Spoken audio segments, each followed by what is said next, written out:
मिस्र की सभ्यता अफ्रीका के उत्तर और पूर्वी भाग में स्थित है। उत्तर और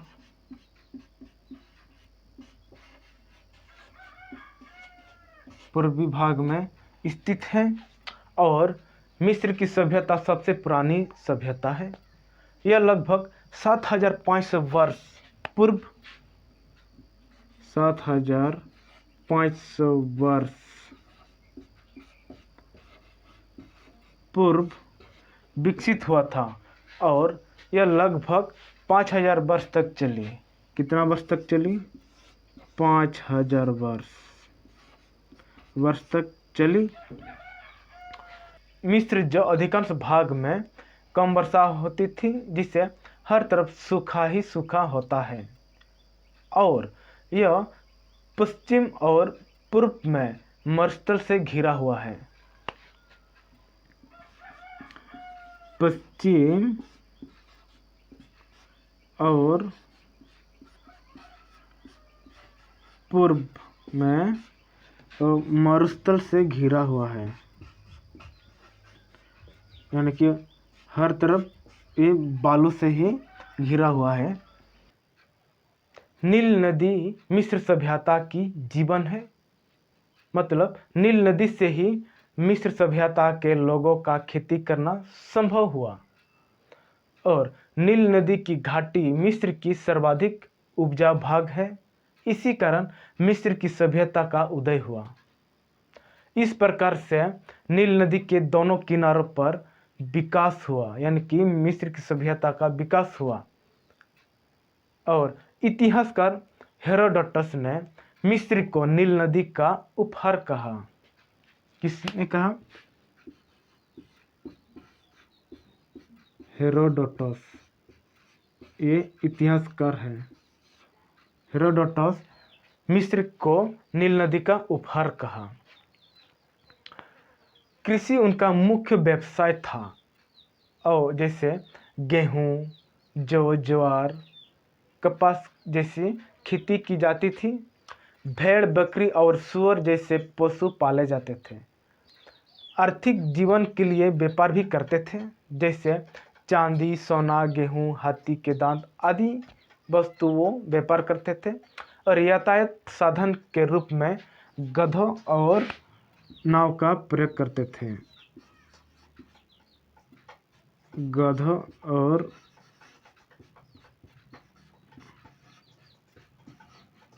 नाव का प्रयोग करते थे। मिस्र के राजा को फेरो कहा जाता है। मिस्र के राजा जो है वो फेरो कहा जाता है, फेरो। और उसे रे नामक देवता का पुत्र माना जाता है। रे नामक देवता, रे नामक देवता के पुत्र को माना जाता है। मिस्र की महिलाएं संपत्ति का हक अधिकार बनता है। मिस्र की महिला जो हर संपत्ति का उनका हक भी बनता था। सिंहासन पर बैठने के लिए महिलाओं को भी अनुमति दी जाती थी।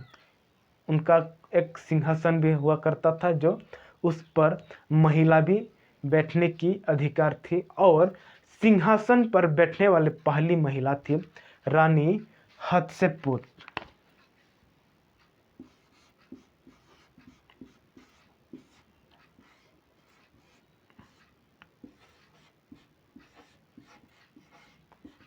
ये रानी हत्शेपुर जो सिंहासन पर सबसे पहले बैठी थी। मिस्र के लोगों के जीवन में धर्म का विशेष स्थान था। सूर्य देवता रे को सबसे महत्वपूर्ण देवता माना जाता है। ये जो देवता, ये सूर्य देवता वो सबसे महत्वपूर्ण देवता माना जाता था। मिस्र के लोगों पुनर्जन्म में विश्वास था। मिस्र के लोग पुनर्जन्म में विश्वास था और उनका विश्वास था कि मरने के बाद भी मनुष्य में जीवन रहता है। इसलिए शरीर को संरक्षित रखने के लिए विशेष प्रबंध किए जाते थे। क्या करते थे? उसका अलग टाइप से वो व्यवस्था करते थे।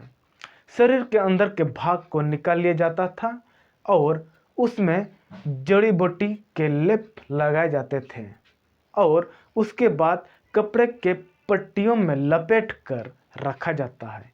इसे ममीकरण कहते हैं। क्या कहते हैं? ममीकरण। जब कपड़ा में लपेट कर रखा जाता है उसे ममीकरण कहते हैं। मिस्र की लिपि चित्रात्मक था, मतलब चित्र के आकार में थे। जैसे कि ये कोई फूल के आकार थे, ये कोई पेड़ के डाल के आकार थे, कोई व्यक्ति के आकार थे। इसका जो लिपि था वो इस प्रकार के चित्रात्मक लिपि था, जिसे हीरोग्लिफ कहा जाता है। और इस लिपि को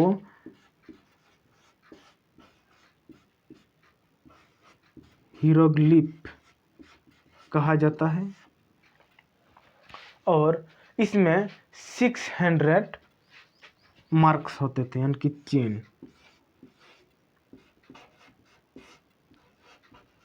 चिन्ह हुआ करता है। मतलब इस प्रकार का जो चिन्ह है वो 600 होते थे और वे सरकंडे से बनी कलम से लिखते थे।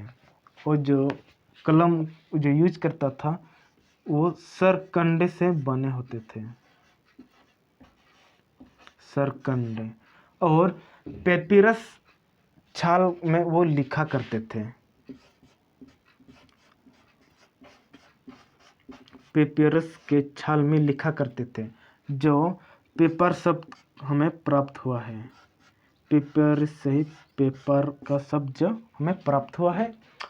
और मिस्र के सबसे प्रभावशाली स्मारक पिरामिड है। मिस्र की सबसे प्रभावशाली स्मारक पिरामिड है जो त्रिभुज आकार के होते हैं।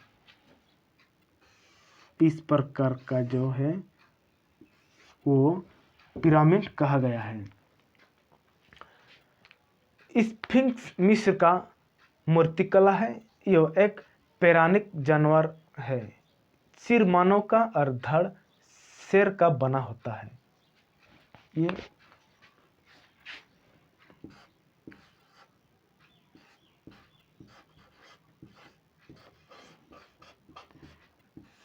स्फिंक्स जो मूर्तिकला का नाम होता है।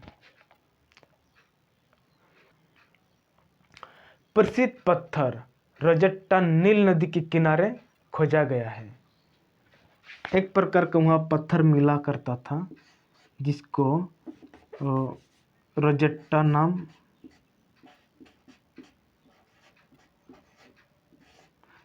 नाम से जाना जाता है। ये एक पत्थर का नाम है जो नील नदी के किनारे खोजा गया है। इसमें 3 लिपियां अभिलेख खोदे गए थे और ये जो पत्थर है इसमें 3 लिपि अभिलेख खोदे गए थे। सेम्पोलियो नामक फ्रांसीसी व्यक्ति ने इस लिपि को समझने की विधि खोज निकाली। ये फ्रांसीसी व्यक्ति जो सेम्पोलियो नाम है जिसका, इस लिपि को समझने की विधि निकाले थे। सेम्पोलियो ये फ्रांसीसी व्यक्ति थे। मिस्र के इतिहास को मुख्यतः 3 भागों में बांटा गया है: पुराना साम्राज्य, मध्य साम्राज्य और नवीन साम्राज्य। पुराने साम्राज्य को पिरामिड युग भी कहा जाता है।